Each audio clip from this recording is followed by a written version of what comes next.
Naxçıvan Muxtar Respublikası üzrə əhalinin banklardakı olan əmanətlərin məbləği bir il öncəyə nisbətən 42% artaraq 2026-cı il 1 iyul tarixə milli valyuta ekvivalentində 45 milyon 226 min 900 manat olmuşdur. Əhalinin banklardakı əmanətlərinin artması maliyyə sektorunda müşahidə olunan müsbət dinamikanın göstəricilərindən biridir. Statistik göstəricilər vətəndaşların sərbəst vəsaitlərini banklarda saxlamağa marağının artdığını göstərir. Əmanətlərin 95,1% milli, 4,9% isə xarici valyutada olmuşdur.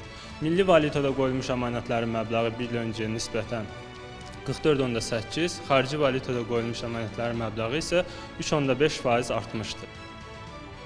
Rəqəmlər göstərir ki, əhalinin bank əmanətlərində əsas üstünlük milli valyutaya verilir. Ümumi əmanətlərin 95%-dən çoxunun manatla yerləşdirilməsi bu istiqamətdə formalaşan tendensiyanı açıq şəkildə nümayiş etdirir. Eyni zamanda xarici valyutada olan əmanətlərin də artması əhalinin bank məhsullarından müxtəlif formalarda istifadə etdiyini göstərir. Əhalinin banklarda saxladığı vəsaitlərin artımı həm maliyyə savadlılığının, həm də bank sistemində olan etimadın göstəricisi kimi qiymətləndirilə bilər. Vətəndaşlar vəsaitləri yalnız qorumaq deyil, eyni zamanda gəlir əldə etmək məqsədi ilə bank əmanətlərindən istifadə edirlər.